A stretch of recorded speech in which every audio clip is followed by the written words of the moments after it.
adik-adik, ketemu lagi dengan Bunda Maya IBN. Di hari yang baik ini, Bunda Maya mau bercerita tentang legenda asal-usul Telaga Warna. Adik-adik, kisah ini bagus sekali kita ketahui sama-sama ya, untuk memotivasi diri kita untuk menjadi yang terbaik. Karena bagaimanapun juga apa yang kita lakukan di dunia ini itu akan berbalik pada diri kita. Kita berbuat tidak baik, di akhirnya tidak akan baik. Bila kita berbuat tidak baik, maka berakhir tidak baik. Tapi kalau kita berbuat kebaikan, pada akhirnya kita akan mendapatkan kebaikan. Oke, bagaimana ya ceritanya? Kalau gitu, kita saksikan sama-sama.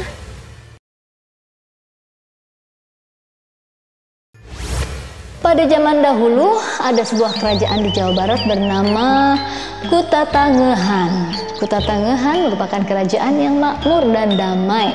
Rakyatnya hidup tenang dan sejahtera karena dipimpin oleh raja yang bijaksana. Raja Kutatangehan bernama Prabu Suartalaya dan permaisurinya bernama Purbamana.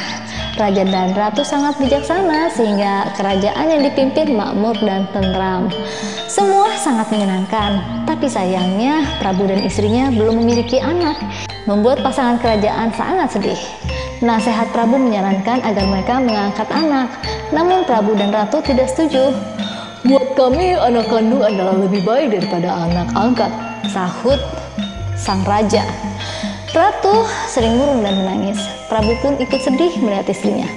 Lalu Prabu pergi ke hutan untuk bertapa. Di sana sang Prabu terus berdoa agar dikaruniai anak. Beberapa bulan kemudian keinginan mereka terkabul. Ratu pun kemudian hamil. Seluruh rakyat di kerajaan itu senang sekali. Mereka membanjiri istana dengan hadiah. 9 bulan kemudian, Ratu melahirkan seorang putri yang bernama Gilang Rukmini. Penduduk negeri pun kembali mengirimi putri kecil itu dengan aneka hadiah. Bayi itu tumbuh menjadi anak yang lucu. Belasan tahun kemudian, ia sudah menjadi remaja yang cantik. Prabu dan Ratu sangat menyayangi putrinya. Mereka memberikan putrinya apapun yang diinginkannya. Namun, itu membuatnya menjadi gadis yang manja. Kalau keinginannya tidak terpenuhi, maka gadis itu akan marah.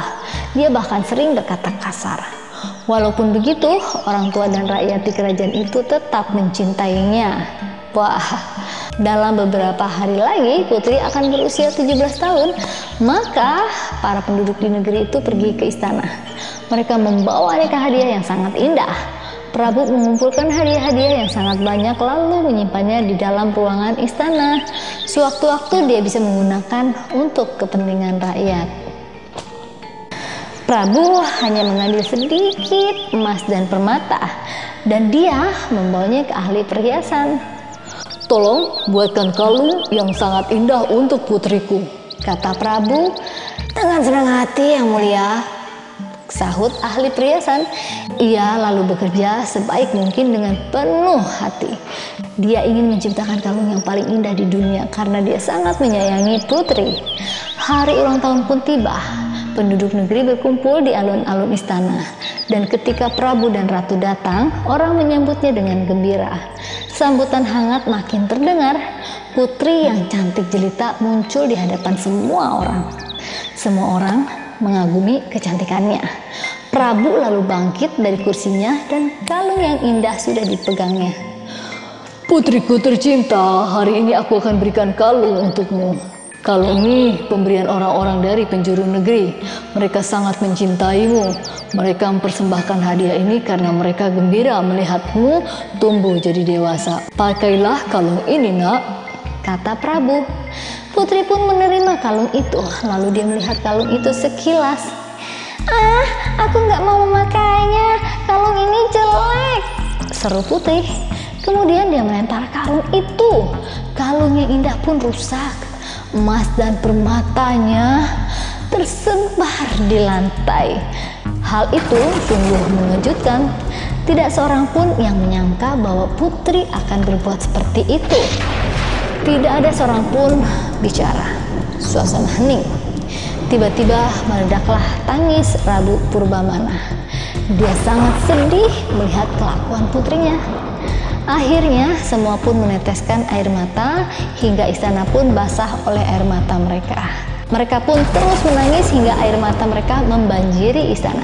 Dan tiba-tiba saja dari dalam tanah pun keluar air yang deras. Makin lama makin banyak hingga akhirnya kerajaan Kuta Tanggehan tenggelam dan terciptalah sebuah danau yang sangat indah. Adik-adik, di hari yang cerah kita bisa melihat danau itu penuh warna yang indah dan mengagumkan. Warna itu berasal dari bayangan hutan, tanaman, bunga-bunga, dan langit di sekitar telaga. Namun, orang mengatakan bahwa warna-warna itu ternyata berasal dari kalung putri yang tersebar di dasar telaga. Nah, adik-adik, cerita dari dongeng Telaga Warna ini berpesan bahwa janganlah sombong dan syukuri apa yang kau miliki, sehingga dengan kesombongan itu akan melukai banyak orang. Baiklah adik-adik, Bunda Maya undur diri. Sekian dulu untuk episode kali ini. Tetap dukung channel ini ya dengan cara subscribe bagi yang belum, like, komen, serta nyalakan lonceng notifikasinya agar aku lebih semangat lagi untuk membuatkan dan membagikan video dongeng ataupun lagu yang bermanfaat buat adik-adik. Nantikan dongeng yang lainnya dari Bunda Maya IBN di episode yang akan datang. Sampai jumpa lagi. Bye-bye. Halo kawan, selama pandemi mulai Juni 2020, Bunda Maya IBN memanfaatkan waktu dengan membuat konten YouTube dalam berbagai topik yang tujuannya adalah membagikan informasi yang berguna secara gratis. Video berikut ini cara mencari video dari 8 channel yang dimiliki oleh Bunda Maya IBN. Begini caranya, yuk kita lihat. Yang pertama, ketik Maya Food Adventure. Setelah itu akan keluar list dari 8 channel yang Bunda Maya miliki. Kalian bisa pilih channel yang kalian mau tonton. Misalnya Maya News TV. Bila kalian ingin lihat videonya yang Maya News TV punya, klik video dan di sana ada deretan video yang kalian bisa tonton. Kita akan kembali ke halaman yang sebelumnya dan kalian masih bisa pilih yang lain. Misalnya kita mau coba lihat Maya Interesting Story, kalian bisa klik videonya dan di sana banyak list video yang kalian bisa pilih. Kembali lagi ke Maya Food Adventure sebelumnya dan coba kalian pilih lagi yang paling kalian mau. Oh, aku ingin klik Televisi Anak Indonesia. Di sana ada list videonya, di sana ada pilihan dan kalian bisa lihat apa yang kalian mau lewat list video yang kita miliki. Kembali lagi ke channel yang sebelumnya. Bila kalian ingin lihat dongeng dan lagu anak, kalian bisa klik Bunda Maya IBN. Di situ akan ada list videonya dan kalian bisa pilih apa yang kalian suka. Semoga semua video yang aku buat bisa bermanfaat untuk kawan. Sampai jumpa lagi di video yang akan kawan lihat. Bye-bye.